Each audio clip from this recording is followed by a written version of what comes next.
Kulandireni kulikonse kumene mukutionera madzulo wano. Ndine Brian Banda ndi programu inaso sabata ino ya Times Exclusive. Amatipatsira maprogramu wapano pa television ndi Rainbow Pens. Wow, I think K-Peach looks amazing on that wall. The electric blue calls it for me. Come on, look at the tango, candy pink, burnt orange, ochre seed lime. Do you like what you see?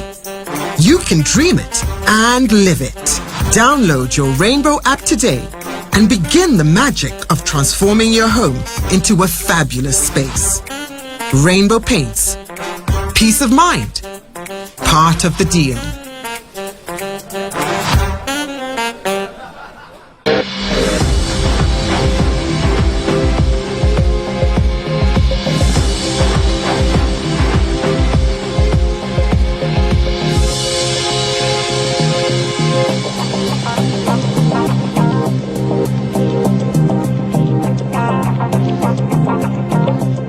Mulendo wanga mprogramu hii madzulo wano ndi wolemekezeka Pambo Sam Kawale amene ndi nduna yathu ya zaulimi. Tikulandireni Honorable Minister, mutilemekeza kwambiri madzulo wano. Kaya kulilongwe kuno kuli bwanji? Kulilongwe kuno kuli bwino, komanso kwakhala bwino kwambiri kuti mwabwera mudzationa. Chabwino. Musamakhalitso planter. Muzibwera. Ezoona. Ndithu. Chimene chatibweretsa kuno kuti sabata imeneyi mwachita launch AIP. Zikuoneka bwanji? Sabata ino tikoza kunena kuti tapanga announce kuti tipanga launch program ya AIP sabata ikubwerayi. Chimene tapanga ndi kungofotokozera Malawi ndondomeko imene takhazikitsa kuti program imeneyi iyende bwino. Kapena ndinene kuti tinafotokoza imene tayisanjira program imeneyi kuti iyende bwino chaka chino. Ndipo mu statement imene tinafotokozayo tinaona kumene tuchokera pamene tili komanso kuti kutsogoloko tizenda motani.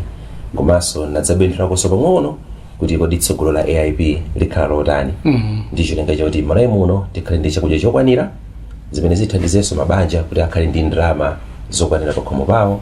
Zimene zithandizenso dziko la Malawi kuti likhale ndi ndalama zokwanira za Malawi kwacha komanso forex imene kufunika. Chifukwa unduna umene umapanga generate forex kwambiri ndi unduna wa zaulimi umeneyo. Ndiye chithunzithunzi chikuoneka bwanji cha chaka chino pa nkhani ya AIP? Chithunzithunzi cha chaka chino ndi chopereka chiyembekezo kwambiri, chifukwa pali zimene tapanga ifeyo komanso pali zinthu zimene Mulungu apanga. Chifukwa AIP ndi gawo limodzi la maprogramu ambiri amene boma linakhazikitsa kuti tikhale ndi chakudya chokwanira muno Malawi. Koma kuti zonsezi ziyende bwino timadaliranso kwambiri na malenga kuti kodi kumwambako alithandiza motani. Ndiye tikaona zinthu ziwiri zimenezi zimene takonza ku nduna wa zaulimi komanso mene azanyengo atiuzira kuti mvula ikhalire chaka chino, chiyembekezo tili nacho chachikulu kwambiri kuti zimene tikolole chaka chikubwerachi zikhala zambiri kuposa zaka zitatu zimene Audi mvula ikubwa bwanji chaka chino? Azanyengo atiuza chizungu chimene agwiritsa ntchito akumati average to above average. Kutanthauza kuti mapu amene atipatsa dziko lonse la Malawi pakuoneka kuti pali blue wake ndoti ndi mvula yambiri. Kuyambira October, November, December, January, February, March. Ndi miyezi 6 imeneyi imene timayembekezera kuti kugwa mvula, koma zikupereka chiyembekezo chabwino kwambiri kuti igwa bwino. Chimene tingopempha ndi chakuti mvula ija igwe bwino koma isawonongenso. Chifukwa nthawi zina imadzabwera yambiri ndi imadzawononga mbewu zathu. Ifeyo zimenezozo tikupempherabe kwambiri kuti pamene mvula ikubwera yabwino isawonongenso katundu. Makamaka mbewu zimene tidzale chaka chino. Alipo ochuluka bwanji poyerekeza ndi chaka chatha amene mwayika pa ndandanda olandira AIP chaka chino? Chaka chino tili ndi muli tayerekeza kuti tikhala ndi anthu pafupifupi 1,100. Atiti 1,100,000. Tikungopanga round off. 1,100 beneficiaries. 1,100,000. 1,100,000. 1,100,000 beneficiaries. pa 1,100,000 beneficiaries pamene popo pali 6,500 amene alandire mbuzi kubalaka ndi kumwaza. Chifukwa paliso gawo lina limene lili, koma chimenechi ndi chiyembekezo chimene takhazikitsa malinga ndi ndalama zimene aphungu a nyumba malamulo anatipatsa ku parliament.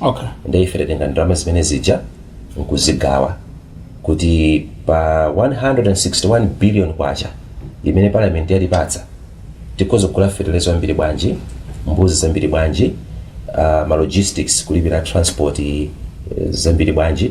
Ndiye tikaona magawo onse oyendetsera program ya AIP yatithandiza kuti tibwere ndi namba imeneyi ya 1,100,000 beneficiaries kapena households. Ndiye kuti yatsika kuyerekeza ndi chaka chatha. Yatsika kuyerekeza ndi chaka chatha.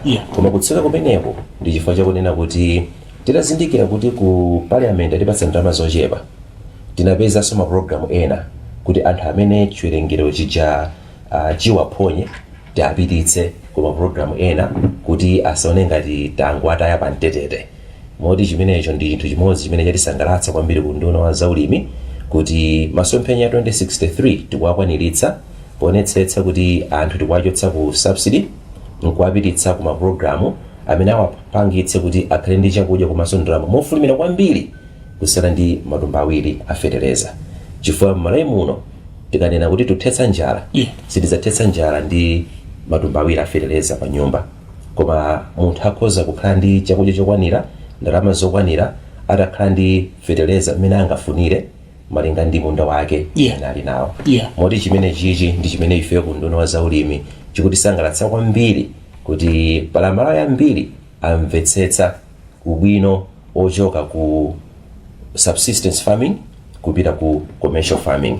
Moti tikapanga kafukufuku tikayenda kunjaku tikamafunsa anthu kuti kodi inuyo chimene mukufuna moyo mwanu mufuna muzilandira matumba awiri a fertilizer chaka chilichonse kapena mufuna muzikhala ndi fertilizer ambiri imene mukufunira, pafupifupi aliyense akunena kuti ine bwerani ndikhale ndi fertilizer amene ndingakwanitse malinga ndi munda wanga pa nthawi imeneyo. Ndi zimenezi ndi zimene zotithandiza kuti tsopano tizachotsa anthu ku AIP tizapititse ku maprogram amenewa kumene kuli ndalama zambiri kwambiri kuposa zimenenso zili ku AIP.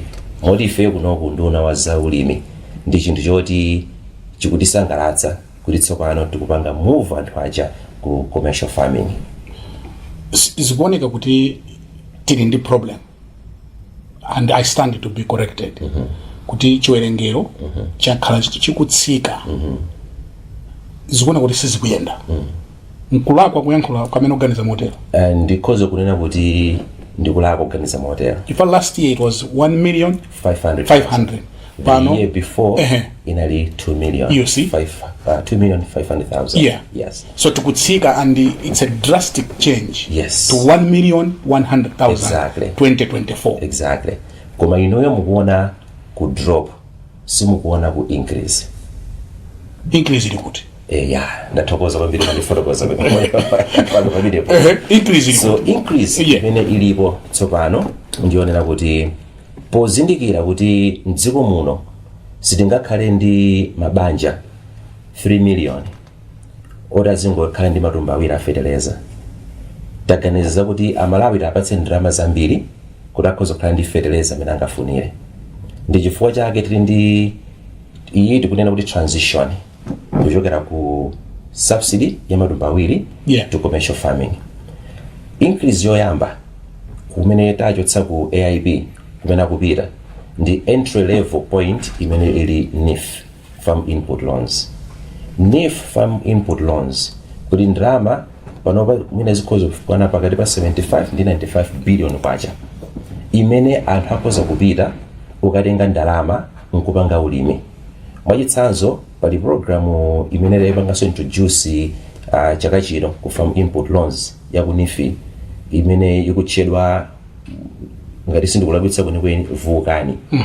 Imene anthu 5 ineyo ndi inuyo tikhoza kutenga azathu ena atatu kuti tipange kagulu kathu tikatenga 1 million kwacha, kapena inu ndi ineyo kapena anthu ena angapo tikatenge ndalama yosadutsa 1 million kwacha yopanda chikole kuti tikagule fertilizer amene tikufunira.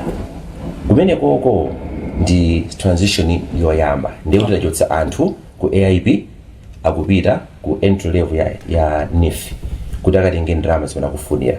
Komano ndalama za ku NIF za farm input loans sizipezeka nthawi imodzi yokha, zimapezeka chaka chonse chathunthu. Kutanthauza kuti inu ndi ine tidati tikatenge ndalama zimenezi titukatenga mu Novembayo nkupanga ulimi nkubweza, ukatengaso nkupanga ulimi wothirira koyamba nkukabweza, nkukapangaso ulimi wothiriraso kachiwiri nkukabweza. Kutanthauza kuti muchaka tapanga produce katatu. Mr. Banda pamene munthu sunganena kuti ukhoza kukhala ndi njala mdziko muno. It's not everyone. It's not everyone. Amene angakapeze ngongole ku NIF. It's not everyone. Chifukwa kuti ndalama za ku NIF sizingakwanira wina aliyense. Koma ndanena kuti this is an entry level yoyamba. Yachiwiri anthu tikwachotsa ku NIF tikwapititsa pali program ina imene tikugwira ntchito ndi azathu a AGRA kudzera ku National Youth Council of Malawi. Kuli ndalama pafupifupi 60 billion kwacha. 60 billion kwacha imene kupanga target achinyamata, azimayi ndi olumala pafupifupi 251,000 oti awapatsenso ndalama apite ku ulimi. Ndiye mwaona tachoka pitupa 1.1 pacha tonjezera 251,000 nambala chikutani ikukula. Amenewo akatakataso ulimi imene angafunire agribusiness zomwezi atukapanga ulimi wothirira to produce 3 times a year. Mwaona kuti uyu wa AIB apanga produce kamodzi, pamene akapita ku NIF atupanga katatu. Program ya AGRA atukapanga katatu, imene ndiye productivity imene tikufuna yothetsa njalayo.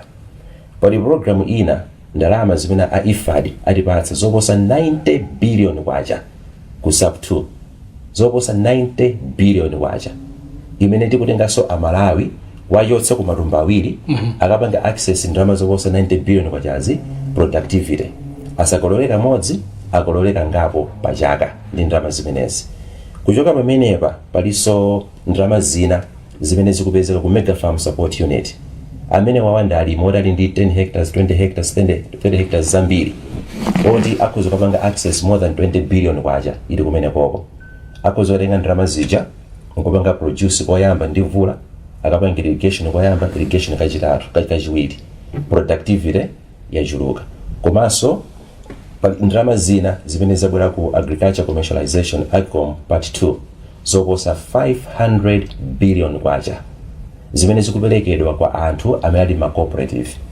Mukhoza kukhala anthu 10 15 20 mukapanga access ndalama 100 million 200 million para anthu ena kumalandira mpaka na 250 million kwacha kuti akapange productivity. Ndiye kuti anthu tikwachotsa ku AIB tikwapititsa kumene akhoza kumakalima katatu pachaka nkuonjezera chakudya chimene chingapezeke muno Malawi. Ndiye ifeyo ndichifanira kuchikuna kuti ife tikusangalala kuti anthu tikwachotsa ku AIB kwa matumba awiri kopanga produce kamodzi nkuapititsa kumene kuli ndalama zambiri pafupifupi 1 trillion kwacha. Mr. Banda tikaolengetsa ndalama izonsezi more than 1 trillion kwacha zimene akhoza kukapanga access ndalama nkukalima katatu pachaka. Kulima katatu kamene kaka kupangitsa kuti Malawi munomu njala ithe. Koma tikamangokhala ndi moyo odalira kuti January mpaka na December kumangokhala kuti tikalandira matumba awiri afereleza, zimene zonse sizitithandiza Malawi muno. Ndi chifukwa chake ifeyo tikupeza ndalama zambiri 1 trillion kwa chimene ndafotokozayi ndi ndalama zimene zilipo panopa. Koma chimene chotisangalatsa kwambiri ndichonena kuti even ma development partners athu ngakhale AGCOM 2 iyi ndikunenayo inayamba pa $95 million pano payafika pa $333 million Malawi kunoko. Okay. Ndalama zimene zabwera chifukwa chakuti even ma development partners athu aja AGCOM uchitikira kuti AGCOM imene iyi yakhale kuchita kwa zaka 4-5 zapitazi kuti boma lina lililonse Malawi muno. In fact kwambira December chaka chino ndakhala ndikuyenda dziko lonse la Malawi kuonetsa anthu ma project amene akuchitika AGCOM. In fact sabata mawa ndikhalanso ndikuyenda ku Blantyre, ndikafika ku Salima, ndikafika ku Mzuzu Chitipa koseko tikaonetsanso a Malawi ma program AGCOM amene akuchitika. Komanso 2 months ago ndinali ku Mangochi kumene tinakapereka ndalama pafupifupi 11 billion kwacha. 11 billion kwacha wapatsa ma productive alliance Malawi munomo kuti apite akatakate chifukwa cha ndalama za agricola. Ndi 333 billion imeneyi, $333 million imene ili pafupifupi 500 billion kwacha komanso kudutsa ndi ndalama zimene zapangidwa pledge kuti zibwere koma zinakabwerabe chifukwa sabata yatha yapitayi ndinali ndi UNDP analimo muno, ndinali ndi aku Flanders analimo muno, and a few weeks before that ndinali ndi aku Norwegian government analisomo muno, komanso tiliso ndi country manager wanyuwani wa World Bank analisomo muno, tinakumanaso pompanonso apangaso pledge kuti pa ndalama zimene zilipozi 333 billion chifukwa aona phindu limene lilipo powachotsa anthu ku AIB nkupita commercial farming, aona kale kuti ma returns ayamba kuchitika zimene zangoti zaka ziwiri zapitazi ndi mvula. Mu 2022-2023 tinandi cyclone Freddy titapatsa anthu zipangizo, mvula inakokolola mbewu zambiri nchifukwa kumwera kuli njala yambiri. Ife poona kuti mwina chaka chatha ziyendako bwino ngambaso nkuchitika ndi mavuto awiri otsogozana zimene zapangitsa kuti mbewu zonongeke. Investment yonse imene tinakhala kupanga yakhangati yalowa m'madzi, ndi ife sitinakhale manjalende kuti zavuta basi tingosiya. Ndi chifukwa chake tikupanga pampini ndalama zambiri izizi chifukwa most of this money zipita into productivity ya irrigation, chifukwa mitigation factor yaikulu kwambiri kapena number 1 yothetsa njala malawi muno ndi investment ya irrigation. Ndi chifukwa chake ndalama za irrigation zikupezeka ku NIF, Mega Farm, Agra, IFAD komanso Agricom. Ena mwa program amene tili nawo kuphatikizapo zimene zizibwera through ADMAC ndi NFRA. Koma zonsezo si ndalama zimene mwazitenga ndi za donors. Zimenezo ndi ndalama za development partners. Yes. Koma ndunena zanu no zimene ngati boma mwatenga ku parliament nzingati cha 161 billion. Ndiye mwati sikukwanira chifukwa choti dziko linoli wani population ikukwera. Ndine mukudziwa kuti kubereka kwambiri malawi muno ndi ikubereka so pressure pa demand ya chakudya muno Malawi. Ndiye moti tizingokhala kuti apo ti parliament atipatsa 161 billion ndiye tidyetsa Malawi, ndiye kuti ife we are not being responsible. Ndi chifukwa chake tikuyendayenda kupeza ma development partners, and as I said, the development partners, they have so much trust in the leadership imene ilipo akupereka ndalama tikakapempha. That's why tachoka pa $95 million ukafika pa $333 million agikomuyoka ndetse pano zinazi zikubwera mbalimbalimo, and even more is coming. So you akupatsani ku treasury 161 billion. Ndalama zimenezozo zimene zili ku treasury zikubwera zipitirizabe kubwera until we finish the entire program. So a president chakwera poyankhula nthawi ina ku Kasungu adanena kuti akadakonda kuti AIP tituluke basi. Yes. Is this the way out? Exactly. It's the way out. This is the way out. Kunena kuti tisiye kumasangalala kuti munthu alandira matumba awiri a fertilizer, koma tizisangalala kuti munthu tsopano alandira fertilizer amene akufunira, ali ndi chakudya chokwanira, ali ndi ndalama zokwanira. Pamene popo ndi pamene tidzafike kunena kuti ayi dziko lafikapo pamene tinkafuna kuti tikhalepo pa nkhani ya ulimi. Ndi a president apitirizabe kunena zimenezi kuti amalawi tiye tikhale ndi chakudya chokwanira, ndalama ndi izi. Matumba awiri ndi othandiza kuti tidumphe apapa timavuto tili apapati.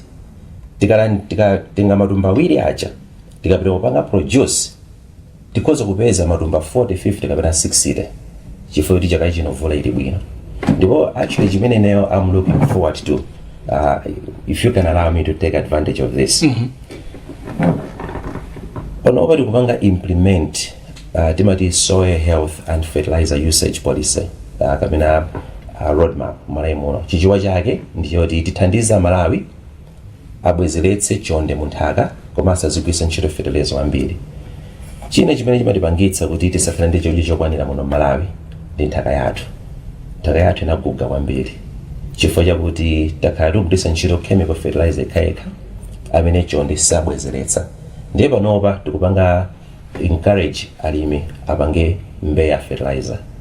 mbeya fertilizer ndi chinthu chophweka kwambiri choti wina aliyense akhoza kupanga komanso ndi chimene chingathandizenso kunena kuti amalawi akhale ndi chakudya chokwanira. It's a very simple principle, Mr. Banda. Alimi amene alandire fertilizer wa AIB chaka chino akhoza kukhala ndi matumba ambiri pogwiritsa ntchito mbeya fertilizer chifukwa akhoza kupanga multiply fertilizer wa uja times 5. Okay. Chifukwa production ya mbeya umatenga thumba limodzi la fertilizer la NPK muthu upanga matumba 5 a NPK. Thumba limodzi la urea you can have matumba 5 a urea. Ndipo iyi ndi technology yonena kuti ife ku Ministry of Agriculture tinayipanga study inapangidwa approve moti tikupanga encourage ma commercial fertilizer companies azipanga blend zimenezizi. Ndiye chimene chimathandizira ndi chakuti mmene moja makhala chemical fertilizer mumatenga 10 kgs wa fertilizer wa say for example NPK mutenga 20 kgs ya gaga, 20 kgs ya ndowe mutenga so ndowe ani manyowa chimodzimodzi. So pali fertilizer gaga manyowa ndi maikamonso madzi ndiye tili ndi formula imene tinapanga kuti akapanga mix 1 bag of NPK imapanga produce 5 bags ya NPK, 1 kg ya urea 5 kgs ya urea. In the end munthu oti walandira matumba awiri a fertilizer wa AIB utha kupita ukapanga manufacture 10 bags of fertilizer, which means kuyambira chaka chino moving forward munthu amene ali serious ndi ulimi kuthesa njala atakapange produce zimenezizi sadzabwereranso ku AIB. Ndi internet chani chimene AIB AIB timaliza tikadzapanga transition anthu onse chaka chino. No, sitingapereke time frame chifukwa chonena kuti understanding ya anthu imakhala yosiyana. Pali ma area doctors kenako pali the ones who are a little bit timid ndiye pali ena onena kuti whether you tell them it's good or bad amakana. Ndiye if you kupanga focus kwambiri on the area doctors and the middle group choti kuti tapange transition as we are working on this one. Chifukwa awawa amene sapanga understand concept iwa amaona ngati kuti poti ndi boma likunena boma likunama ndi amadikira aona anzawo kuti Mr. Banda apanga ulimi woterewo azikwayenderadi ndikuti palibe china chake chimene apanga chamatsenga, therefore ine ndipangeso zimene Banda akupanga. Ndiye ife we're going to be very patient. That's why mulati monetsetse funding ya ku AIB yakale kutsika chifukwa taona kuti uptake ya ma area doctors and the other ones amene akupanga follow the area doctors ikuchuluka. Ndi chifukwa chake tsopano tikupanga decrease pang'ono pamene ukupanga increase more and more. Ndiye sitingapereke time frame yonena kuti tasiya chifukwa tikapanganso choncho Mr. Banda talapira amalawi. Tikangonena kuti chaka chino chinchomalizo kupanga subsidy talapira kwambiri amalawi chifukwa kuti yachatasiya pamtetete chifukwa kuti ndalama kwinapo sizingakhale zokwanira kuti awaza athandize. So chifukwa cha ndale because zidalowa ndale za AIB. Well, it all depends on how mufuna kuti muzionere. Chifukwa enafe tikamapanga izizi timaona kuti tupanga implement program imene muthandize munthu as a social safety net kuti tikamuthandize chaka chino akakhala ndi chakudya apite akakhale productive kwinawo. Ndi chifukwa chake as we are doing AIB tukalola anthu aja kuti apange production kwambiri kena kapange transition towards commercial farming imene iwapindu zikukuvutani kusiya chifukwa chonena kuti ena adza kunenani kuti mwathetsa AIB because tikumva kuti you have a lot of pressure from donors amene akunena kuti idzi dzungononga ndalama. Well, it's interesting. Titatenga 161 billion ndikupanga ma mega farms tikhoza kudyetsa dziko lonse lino. Well, tikhoza kudyetsa dziko lonse koma well that's an assumption ndinene choncho. That is an assumption tikhoza kudyetsa dziko lonse ndi 161 billion koma to be honest with you sitingadyetse dziko lonse ndi 161 billion.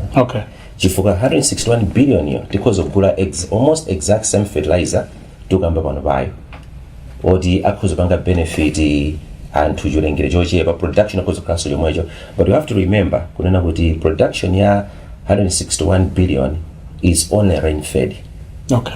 Koma malawi munomu komanso 161 billion yo kugula fertilizer ikungokwanisa kugula 106 kapena 104,000 metric tons ya fertilizer.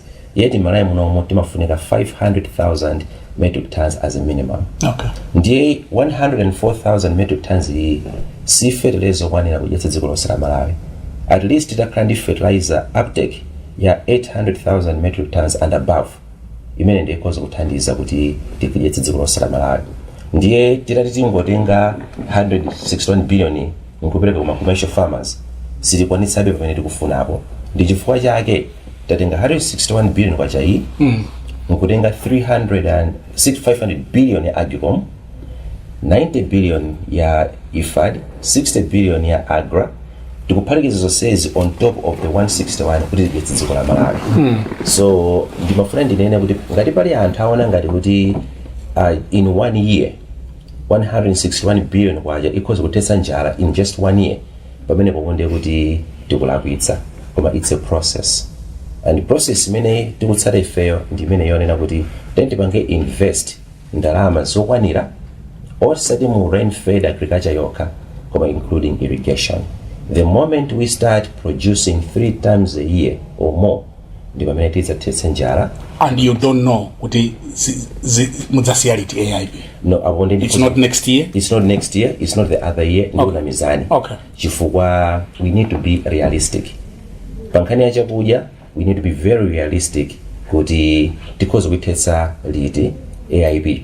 You have to remember, first we are at the mercy of weather. Ndiye if fail to mitigate the impact of weather, that's why tukatenga ndalama zambiri ukuku kuti tikamadzetsa AIB adzakhala anthu aja ajokadi umene ku rain fed mitu yathu ikugwira kuti tikutenga ndalama zambiri choncho kungoziponya kukudalira mvula imene nthawi naso sibwera bwino. That's why we are investing so much in irrigation. Okay. Chifukwa takhala tikulakwitsa kuti tizingodalira mvula yokha. Ifeyo mulungu anatidalitsa. In fact mbewu sizimera chifukwa cha mvula, zimamera chifukwa cha madzi. Okay. Ndiye mulungu anatidalitsa Malawi muno ndi madzi. Almost a third of the whole country ndi madzi.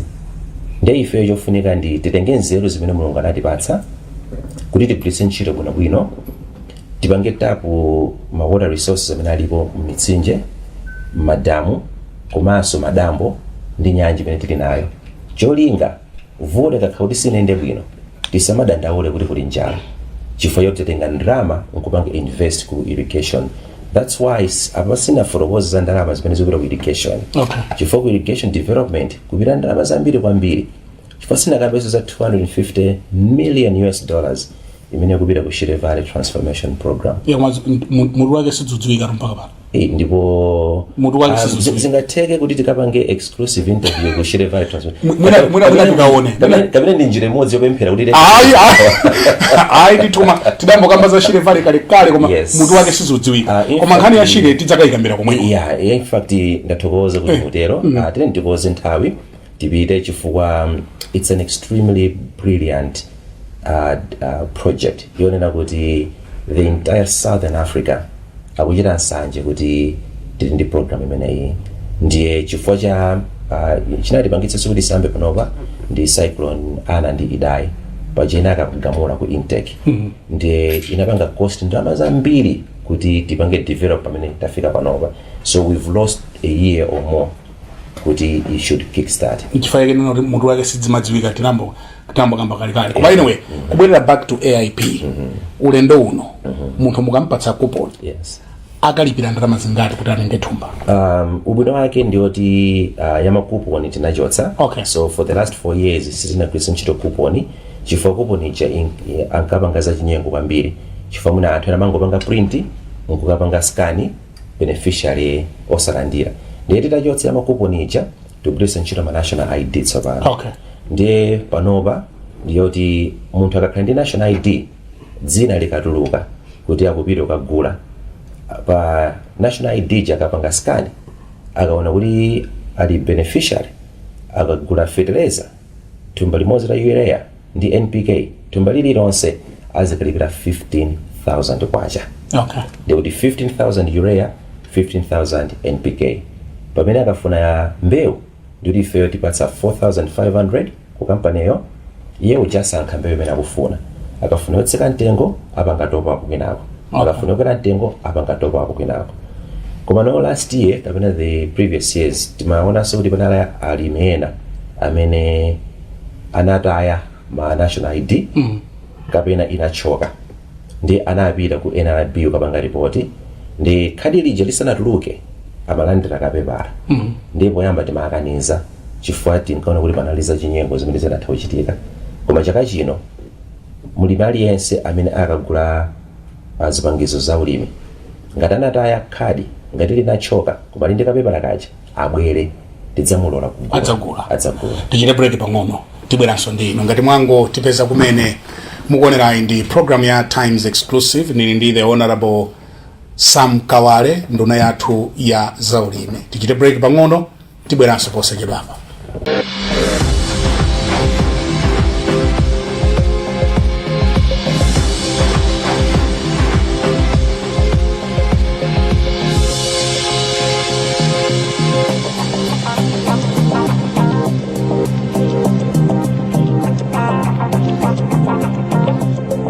Wow, I think cabbage looks amazing on the door. The electric blue calls it for me. Come on, look at the tango, candy pink, burnt orange, okay, sweet lime. Do you like what you see? You can dream it and live it. Download your Rainbow app today and begin the magic of transforming your home into a fabulous space. Rainbow Paints. Peace of mind. Part of the deal.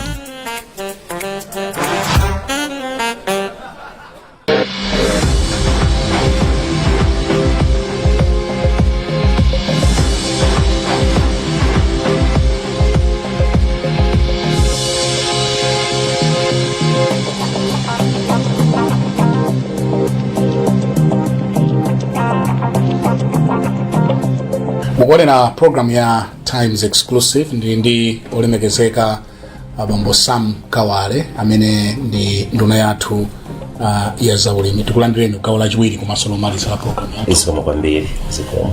Fertilizayo alipo. Fertilizer alipo ndipo fertilizayo ndi wambiri. Nthawi imene ndimafotokoza zokhudzana ndi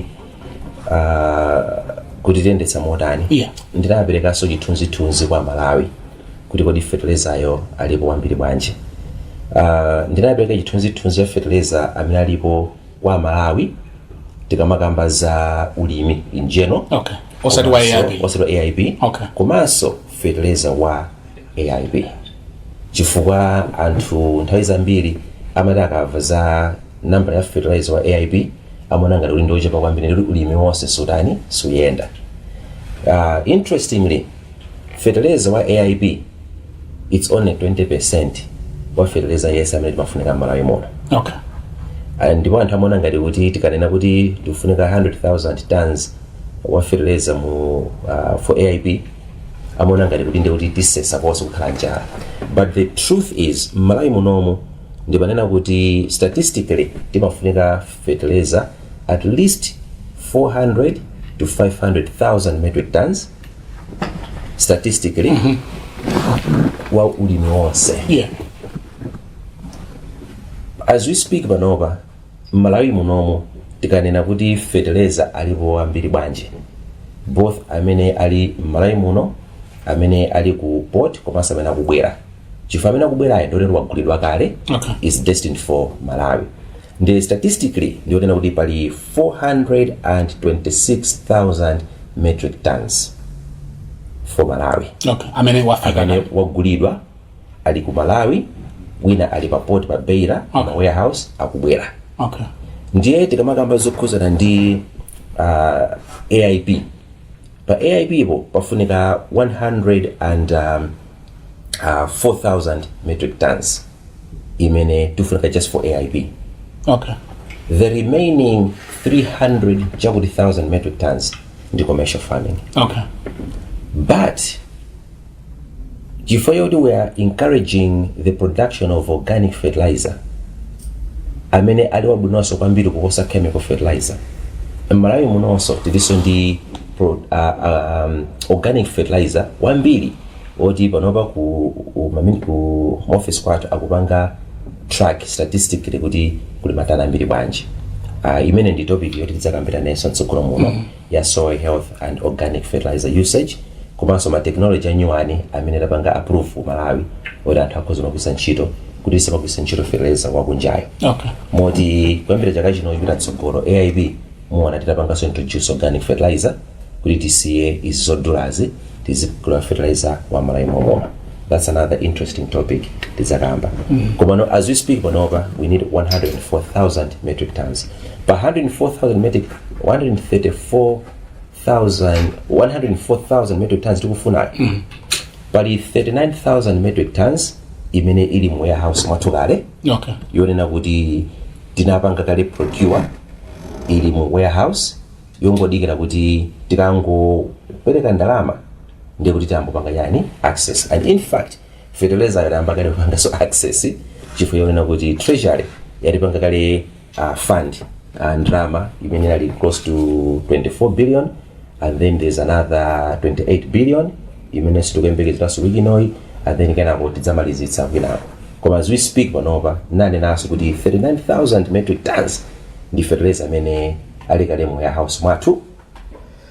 On top of that pali fertilizer wa 64,000 balansiyo pa 104,000 metric tons minus 39 atsala 64. Imeneyo ndi imene tagula kwa masupplier. Ndiye chimene tinapanga ndi chakuti tinaenda m'Malawi muno nkupeza masupplier amene ali ndi fertilizer. Ndiye pa 64,000 imene tikupanga procure from makampani ena smallholder yokutipatsa 20,000 chifukwa iwaja it's a commercial entity. Ndiye tigula kwa 20,000 kuchokera ku smallholder, which means makampani amene tapatsa ma contract atibweretsera 44,000 inayo. Ndiye titaenda ena mwa iwo aliso ndi fertilizer mwa warehouse mwathu chifukwa ife ya smallholder timasungaso fertilizer makampani ena. Timasunga fertilizer wathu koma chifukwa tili ndi ma warehouse akuluakulu kwambiri makampani ena amadzisungitsa kwa ife chifukwa iwaja ali pa warehouse kwaniyo. Ndiye tinaona kuti 44,000 yotsalayi ndi imene makampani amene apange supply akubweretsa fertilizer wina ali ma warehouse mwathu, wina ali ma warehouse mwawo ku Blantyre Lilongwe komanso Liwonde ndi ku Mzuzu. Ndi ochepa ndi amene abwere kuchokera ku Beira. Komano mumapeza bwanji anthu amenewa? Because pakhala pali zokamba. Yes. How are you identifying makampani oti abweretse fertilizer kuno? City panga identify makampani oti abweretse fertilizer kuno okha, koma tipanga identify makampani amene ndi capacity yopanga supply as well. Ndi tinayamba ndi pre-qualification of suppliers. Pa pre-qualification iyo tinapanga vet kuti awa amapanga ndi fertilizer ali ndi capacity imene yoyo, ndipo titapanga timagwira ntchito pamodzi ndi PPDA. Iyo ndi amene amapanga approve pali ma guidelines ake bwinobwino.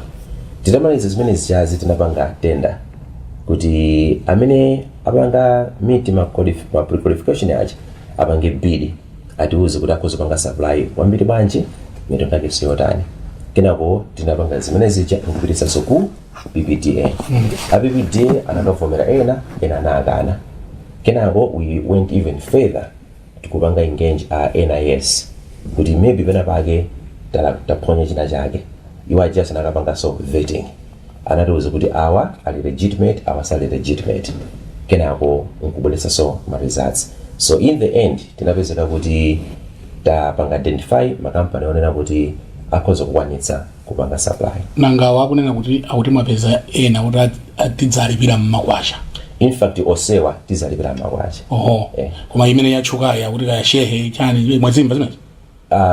Imene yetu CAIB. Sa kuti paliso fertilizer pamene? Koma CAIB. CAIB? Yeah. Yeah, imene ndi commercial fertilizer. Ife tukamba za AIB.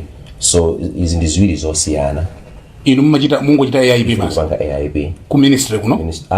Ku ministry kuno ili ndi ma program ambiri amene timapanga. So pali program ya AIB imene ili ya public disbursement. Okay. Ndiye kenako kuli commercial ndi kuti kuli ADMAC amapanga za commercial. Ku smallholder amapanga za commercial. So these are two different things. So to answer my question, yes, onsewa mudzalipira mumakwacha. Onsewa tidzalipira mumakwacha. Ndipo condition pa bidding ipo inalionena kuti mupange bid pokhapokha ngati muvomera kudzalipidwa Malawi kwacha. Kutanthauza kuti ndalama zakunja tilibe. Ndalama zakunja zilipo zikugwira ntchito zosiyanasiyana, koma ife program yokha tilipira Malawi kwacha. Why? Chifukwa sitimafuna tikhalenso mu the same scenario ya last year, chifukwa kuti kubwera kwa forex kumakhala kwa patali ndezi matopanga jeopardize ma program osiyanasiyana, koma at least with Malawi kwacha it's easier for treasury. So last year sizinaende? Well, it depends kunena kuti sizinaende depending in chifukwa kuti ena simunalipire mpaka pa. Yeah, zimenezo ndizoona. Ndipo that we are already put in place mechanism yoti tipange clear zimene. Ndiye muwembekeza kuti sizinaende chifukwa fusolo lili broad.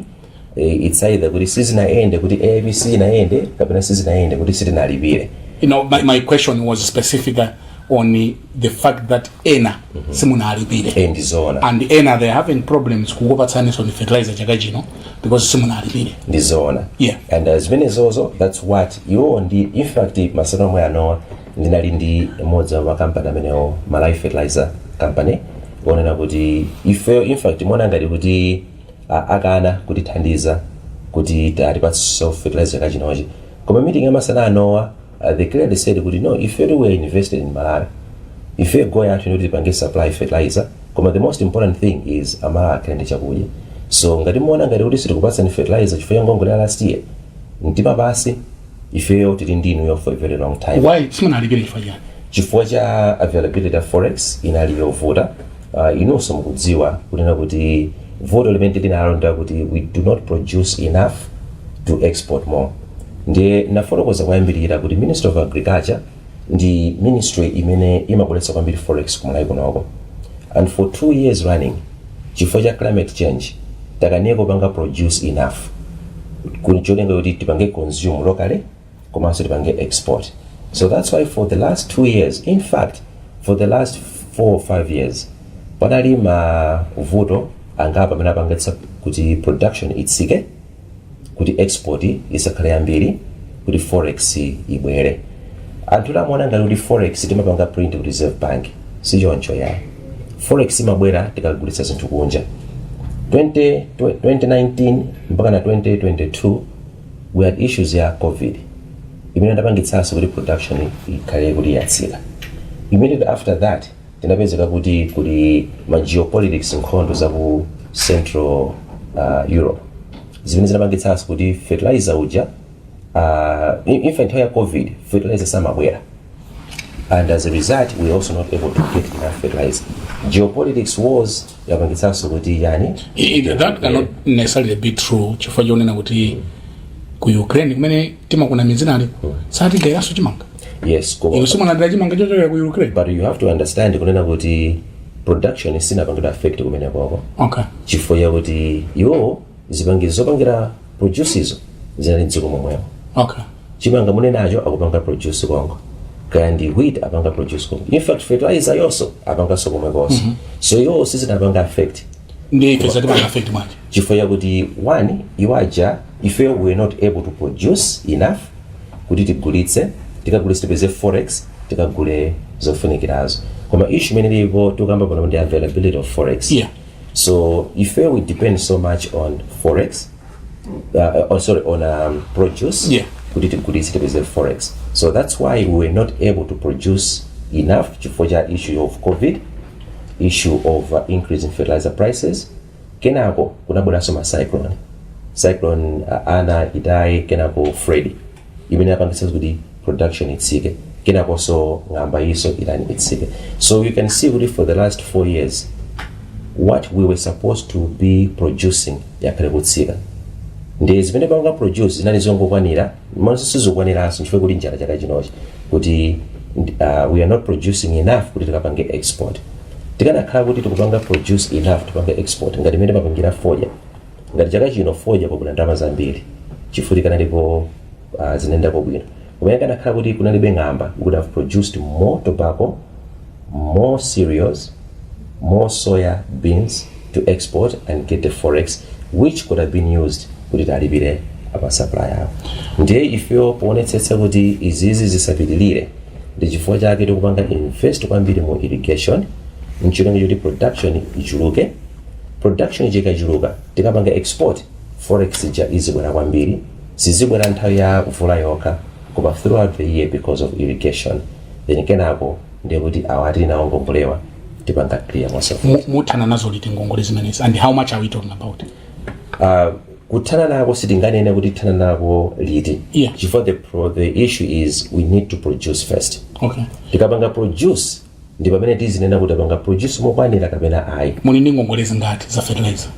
It's close to roughly I think $55 million.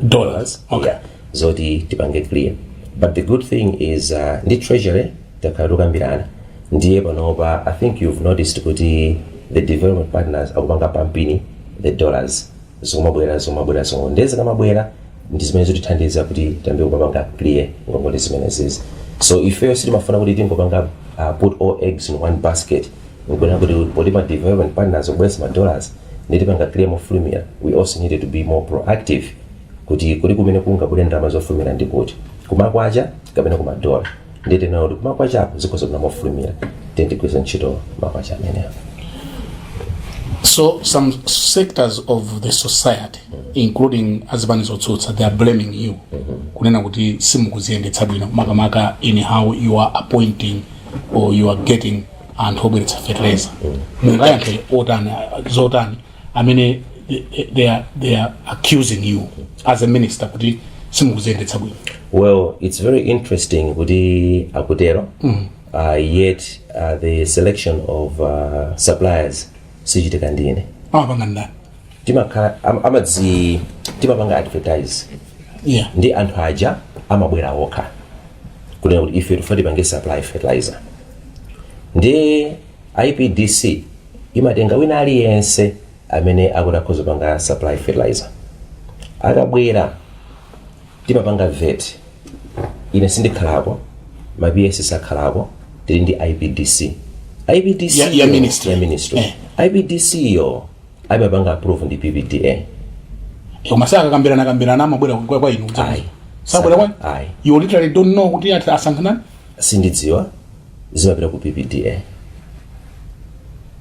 Ineyo ndimadzava zotaita PPDA kapeka no objection. Nde unduna uli pati. Unduna ntchito yanga is to make sure kuna kuti ma process onse ndi ma policy ali m'malo mwake. Okay. Ine ntchito yanga siyosankha supply. Apo ndiye kuti I'm overstepping my boundaries. So anthu amene akunena kuti mutule pansi udindo. Mwayankha kuti apereke umboni onena kuti tikulephera patipo chifukwa that's a blanket region. Akumanena kuti tidaluza ndalama kubutchala. Akumanena kuti zijanda tinakamba mwanena kuti simukuzidziwa nkhani town makuti share kaya za fertilizer ine susundudzidziwa muno wina. Sina ndisindozidziwa ya. Mwati bwa? Sinanena kuti sindokuzidziwa. Za shehezo? Ndikuzidziwa. Okay. Yeah. Mudziwa chani? No, pitirizani manena kuti anthu akupanga accuse ministry. Yes. Kuti talephera. Yeah. Mafuna mumalize list yo. So examples zimendanena kunena kuti we lost money. Malomo kagula fertilizer kumalo kuyenerera ndakafika kubutchala. And I don't know if it was under your watch. Ndizi nazoterozo. Mwayankha motani. Well, the good thing is the issues are in the public domain. Yeah. Ndipo inyo manenaso kuti they're accusing me. Koma nozi mna manenazo actually sakupanga accuse ineyo. Akupanga accuse the Ministry of Agriculture. Yeah. Ndipo zina manenazo it was before I came in. Okay. Ndizabwera ineyo, that's what we have been doing zinthu zinazo. Koma nomuladi monetsetse, it all depends kuti kodi accusation yo ikubwerera pati. Chifukwa we also need to be extremely careful kuti tizinena kuti accusation iyi is being done in good faith or not. Chifukwa muladi monetsetse agriculture in general. Manova. Yeah. I can confidently and proudly say kuti we've made tremendous progress over the last 2 years for Ministry of Agriculture, maybe than what we've done for a very long time. Chifukwa tikana kuti sitinapange progress sibwezi panopa tukamba za transitioning people from subsistence farming to commercial farming. Sitikana makamba zonena kuti panopa we have over 1 trillion kwacha going into agriculture productivity. Sikwezi tu makamba zonena kuti kulima mega farm. Sitinga makambe zoti panopa kunja kulima irrigation scheme ambiri amene akupangula develop amalizi kupangula develop komanso tayambaso kumene including ana amene tikuyamba.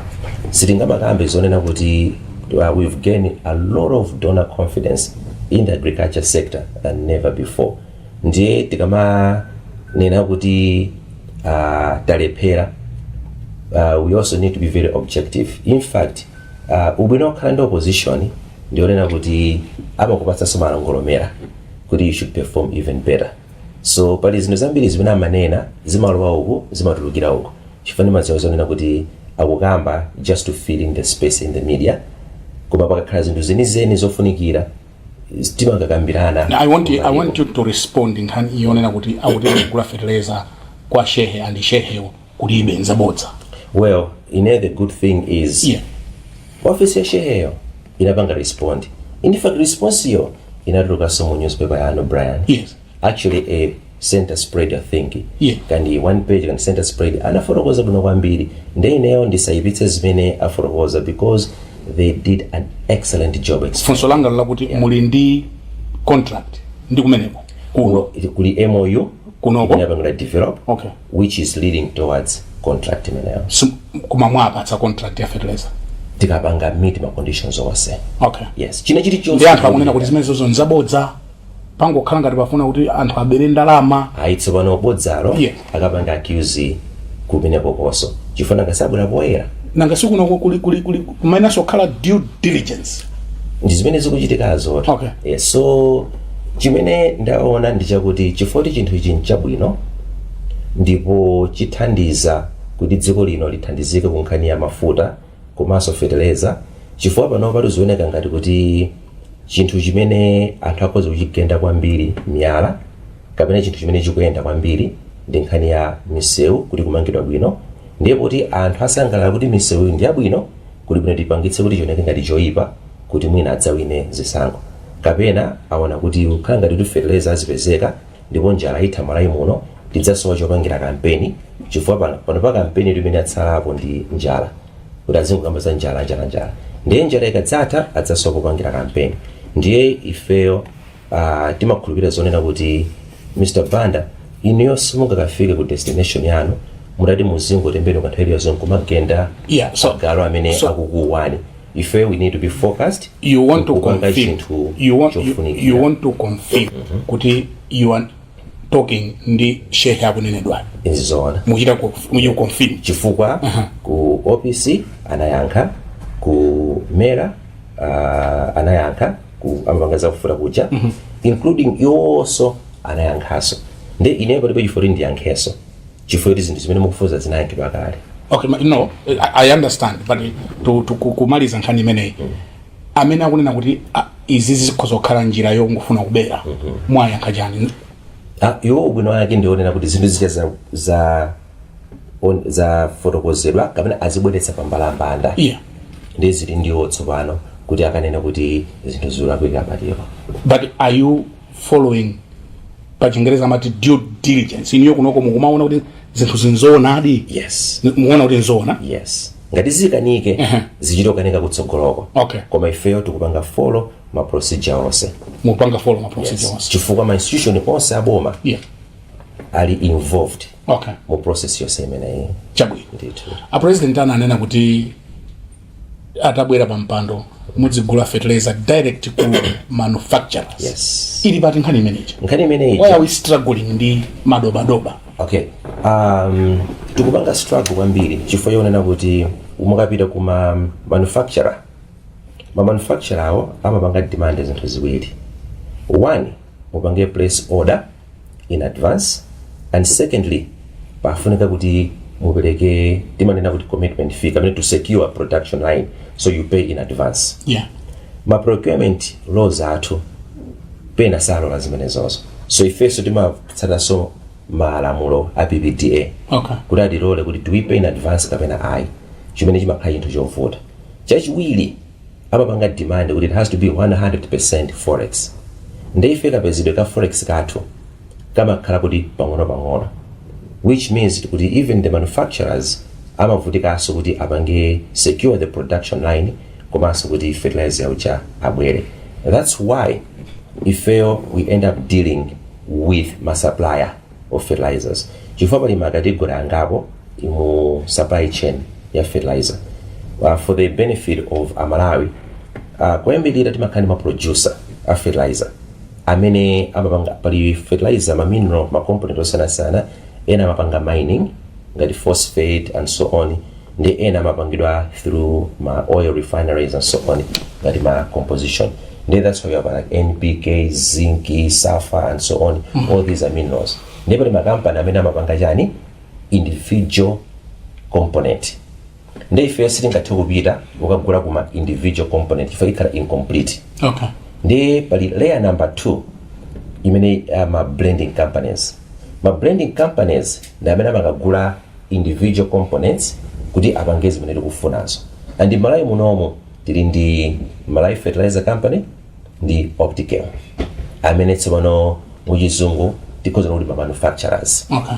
Koma capacity yawo si yayikulu yayi kuti akhoza kukwanitsa dziko lonse la Malawi. Ndi chifukwa chake timakapezanso ma manufacturer ena amene akupanga blend amepo akunja amene amapanga ngati ku Malawi kunoku tili makampani ngati ETG, Paramount Holdings, Africa Fertilizer Limited, osali kunoku onena kuti amakapanga brand kwina nkumbweretsa ku Malawi kuno. Ndi layer number 2 imeneyi. Kenako layer number 3 ndi imene tsopano makhala ma wholesaler kapena ma retailer amene amapita kuma manufacturers awawa nkukagula already blended nkumakeka muma retail shop ngati Azatu Trading, ngati ena ndi ena amene akupanga supply. Ndipo pali ma level amene wawa. Ndipo pali category ine amadobadoba muneneno yona imene itsopano ndi amene amangotulukira nthawi ya bidding. Okay. Yeah. Kwina koseku amakhala agulitsa amuna zimbe, mbatata, Yeah.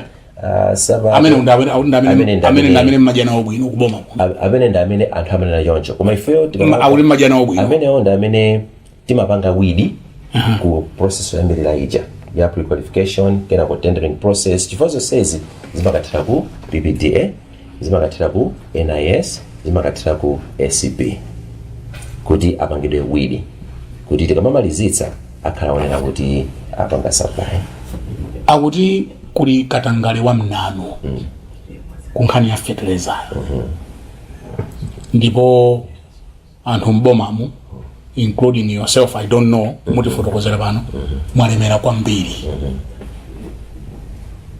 chifukwa cha madiro ena wakuti mauza kuti mbweretse 10% kaina imapita kuchipani kaina ipita kuti how true are these allegations? Well, Minister Kawale. I think if we go into that direction ndiyeta amba tsopano kukambaza mabodza chifukwa ndasana ukamba kunja ukamba kumano my expectation naona kuti ndibweretse kuno kuti mwebweretsa kumano I think that is a very good way of distracting anthu from the real things on the ground. Yeah. Which was my expectation kuti we are going to discuss as a AIP. Yeah. Kuti nakuti akozekera bwanji cholinga kuti anthu aone kuti kutsogolo ake ndi lotani. But in the end tiyamba tsopano kukamba zina zimene anthu akukamba which anyone can say at any time. You know masiku ano with social media anyone can say anything. Okay. And makamaka ma influencer ndi amene akhoza kunena china chilichonse for a couple of reasons. One, chifukwa chakuti akudana ndi munthu uja. Okay. 2, akudana ndi institution. Or 3, they are politically aligned to a different political party kapena government. Okay. Ndiye Malawi munomu tilipo anthu 20 million. Ndiye tikayamba kucheza Mr. Banda nkunena kuti let's discuss what each one of the 20 million people are saying. Ndiye kuti we will not make any progress. Kulibe fungo lakatangale. Ubuno ake ngati pali fungo lakatangale tili ndi institution imene matchuda anti-corruption bureau imene aliyense ali ndi ufulu at any particular time kupita ukapanga report. Ndiye ine ndikhoza kukuyankhani kunena kuti ngati pali zimene zozo ndikanakonda mukanauzaso kunena kuti tateni mupite ku ACB asabwere ku times zakuzani zakatangale, asapite pa social media kamba zakatangale, okay, asapite newspaper kamba ngati mwafuna ngati ali serious kuti katangale athe ndi apite ku SCB chifukwa katangale sangathe ndi Times Media, katangale sangathe ndi Times Radio, katangale sangathe ndi Facebook amene WhatsApp. Koma ngati ili serious zotetsa katangale malayi munomo ndipite ku institution amene amatetsa katangale. Chifukwa inu ndine tikozokhala panopa for the next 6 years nkumakamba china chilichonse chimene munthu anena pa social media zakatangale. No, for so long lakuti kunkhani ya fertilizer AIP is it clean business? And that's why we rely so much on SCB. Okay. Ndipo kuti tifika pamene tafika hapa, even the last 3 years ndionena kuti SCB has vetted everything. Koma ngati pamene wakesa ndi vuto imene ndio chonde mafanya ndipembe tapita ndi ku SCB. Nanga SCB ngati mwina akumai akhoza kuyikayikira kuti akuma and then vuto lawo tsopano. Vuto lawo? Yeah. Pamene tikupita kumapeto kwa program tilabwera kuno zakamba za AIP ukunali kungo ukakhala kusino damati zotumphukira ndiye sizimalephera nanga sini mwana wabusa kumuzitsa bwino kusino amene akuti onena madzulo wano mwina akudankhawa chaka chatha mmudzi mwana analandira mwina 15 ulendo uno mwina 5 kapena 6 mwauza zotani kamera yanu ndi chabwino chaka chino tidazindikira kuti panali mavuto amene analipo pa nkhani ya anthu kulandira fertilizer mwina midzina kunalibe. Tagwirisira ntchito imene tikuitcha National Agriculture Management Information System imene chinthu choyambirira chimene tapanga ndi kulowetsa mayina a midzi mu chizungu timati gazetted villages. Ma gazetted village amene wawa tinawatenga kuchokera ku Ministry of Local Government number 1. Chachiwiri tinapereka ma ratio mudzera ndi namba limene tili nayo m'Malawi yoti mudzi wina uliwonse ukhale ndi chiwerengero cha anthu kuti akulandira fertilizer. Ndiye chaka chino midzi ina nambala itsika, midzi ina nambala ikwera, cholinga kuti midzi yonse imene ili gazetted. Chifukwa pali midzi ina imene anthu amaona ngati kuti ili gazetted koma isali gazetted, ndiye azibwera kumadzadandaulabe kuti midzi yathu palibe, koma ife tikutsatira zimene a local government atipatsa. Ngati midzi yanu palibe, pitani ku local government mukadandaule osati ku Ministry of Agriculture. China chimene tikupanga ndi chakuti anthu amene ali mmene momo muonetsetse kuti amene ali pa listiyo ndi amene akaguledi, ndipo tionetsetse kuti amene alibe chiphaso nafotokoza kale akagule fertilizer chaka chino asalephere. Ndipo nthawi zina mukhoza manena kuti ife dzina lathu lipo kapena ayi panakali panopa tili ndi system imene munthu amene ali ndi phone ya TNM atha kupanga dial *4331# *4331# nkupanga check ngati dzina lake lilipo kapena ayi asanapite kukagula. Ndipo ikufunsani kunena kuti mufuna mudziwe ngati muli pa list, mufuna mudziwe kuti mwagula ndondomeko yotani kapena mwatsala ndi zingati, ndipo lowetsani national ID yanu. Mukangolowetsa national ID kapena ya anzanu ya m'bale wanu pa foni paja ikuwuzani kuti dzina lanu lilipo kapena pepani dzina lanu palibe. Ndi inu musavutike kunyamuka kupita kugula fertilizer chifukwa mukangobweretsa kuchisokonezo, koma pitani pokhapokha pamene mukudziwa kuti dzina lanu lilipo. Koma ife ngati kunduna wa za ulimi takonzekera kukutumikirani kuti tikolole bwino.